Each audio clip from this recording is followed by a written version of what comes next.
नमस्कार। दिल्ली शराब नीति मामला ये एक ऐसा केस है जिसके बारे में सबने सुना है।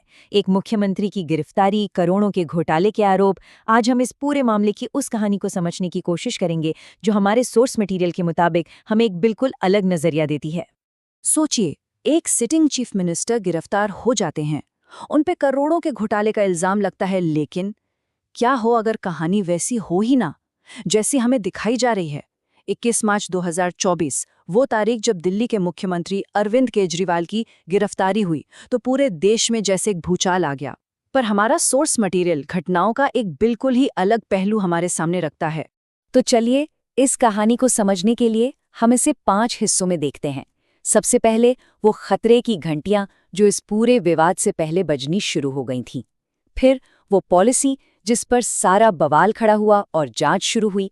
इसके बाद हम देखेंगे कि कैसे पीएमएलए नाम के एक कानून को ब्रह्मास्त्र की तरह इस्तेमाल किया गया, और फिर अदालत का वो तीखा फैसला, और आखिर में इन सब का सियासी नतीजा क्या निकला। तो सवाल ये है कि ये सब शुरू कहाँ से हुआ। सोर्स के मुताबिक इस कहानी की जड़ें हमें राजनीति में मिलती हैं, आम आदमी पार्टी की एक के बाद एक चुनावी जीतों में। सोर्स के हिसाब से 3 ऐसी घटनाएं हुई जिन्हें सत्ताधारी दल के लिए खतरे की घंटी की तरह देखा गया। पहली, फरवरी 2020, जब आम आदमी पार्टी ने दिल्ली में 70 में से 62 सीटें जीतकर जबरदस्त वापसी की। दूसरी, मार्च 2022, जब उन्होंने पंजाब में 117 में से 92 सीटें जीतकर सबको चौंका दिया। और तीसरी, ठीक इसके बाद जब पार्टी ने ऐलान किया कि वो बीजेपी के गढ़ गुजरात में सभी सीटों पर चुनाव लड़ेगी। सोर्स का तर्क है कि यहीं से एक राजनीतिक लड़ाई को कानूनी मामले में बदलने की जमीन तैयार होने लगी। इन सियासी हलचलों के बीच कहानी का सेंटर पॉइंट बनी दिल्ली की एक नई पॉलिसी, एक्साइज पॉलिसी, यानी कि शराब नीति। अच्छा, तो इस पॉलिसी में ऐसा क्या था? देखिए, इसमें एक बहुत बड़ा बदलाव था। पुरानी पॉलिसी में क्या होता था, शराब की बिक्री सरकार खुद करती थी, लेकिन नई पॉलिसी ने इस पूरे सिस्टम को प्राइवेट कर दिया। मतलब शराब की बिक्री अब निजी हाथों में चली गई, और साथ ही लाइसेंस की फीस भी कई गुना बढ़ा दी गई। और यहीं पर इस कहानी का सबसे बड़ा ट्विस्ट आता है, या कहें कि सबसे बड़ा विरोधाभास।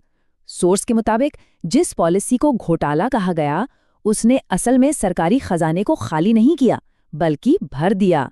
सरकार का अनुमान था 7,000 करोड़ की कमाई का, लेकिन कमाई हुई लगभग 9,000 करोड़ रुपए, मतलब टारगेट से भी 27% ज्यादा। तो फिर जांच शुरू कैसे हुई अगर कमाई बढ़ रही थी?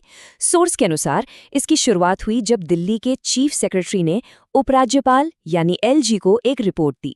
इस रिपोर्ट में नियमों के उल्लंघन का आरोप था। बस इसी रिपोर्ट के आधार पर एलजी ने सीबीआई जांच के आदेश दे दिए, और सीबीआई ने एफआईआर दर्ज की, जिसमें डिप्टी सीएम मनीष सिसोदिया को बनाया गया एक्यूज्ड नंबर 1। अब इस जांच में एक ऐसे कानून की एंट्री होती है जिसे सोर्स ने इस पूरे केस का ब्रह्मास्त्र कहा है, और वो कानून है prevention of money laundering act, यानी पीएमएलए।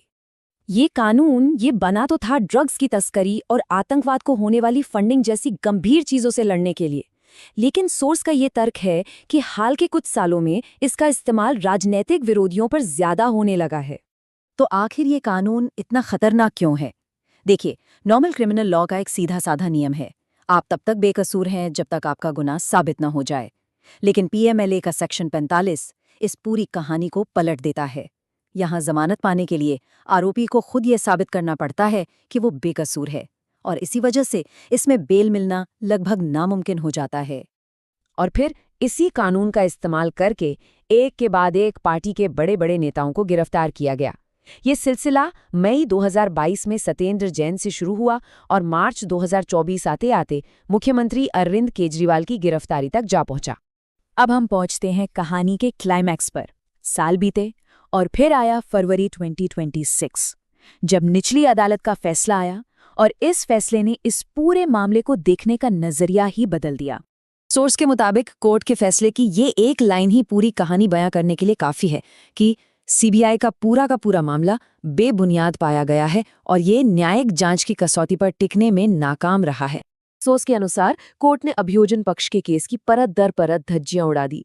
पूछा गया मनी ट्रेल का सबूत क्या है, तो जवाब मिला सादे कागजों पर पेंसिल से लिखी कुछ बातें। गवाह कौन है? अरे वही जो खुद इस केस में सह आरोपी थे, जिनकी गवाही कानूनी तौर पर बहुत कमजोर होती है। और किंगपिन का आरोप, केजरीवाल का नाम तो चौथी चार्जशीट आने तक था ही नहीं। और तो और ये भी सामने आया कि हजारों ईमेल्स के ढेर में उन कानूनी सलाहों को जानबूझकर छिपा दिया गया जो मनीष सिसोदिया को क्लीन चिट दे रही थी। तो किसी भी घोटाले की जांच का सबसे अहम सवाल, आखिर पैसा गया कहाँ, मनी ट्रेल कहाँ थी? इस सवाल पर सोर्स सिर्फ एक ही मनी ट्रेल की तरफ इशारा करता है, जो पक्के तौर पर सामने आया। वो ये कि मामले के जो मुख्य सरकारी गवाह बने, शरद चंद्र रेड्डी, उनकी कंपनी ने उनकी गिरफ्तारी के ठीक बाद इलेक्टोरल बॉन्ड्स के जरिए बीजेपी को करोड़ों रुपए का चंदा दिया। सोर्स इस बात पर भी जोर देता है कि अदालत ने जांच के तरीके पर कितनी तीखी टिप्पणी की।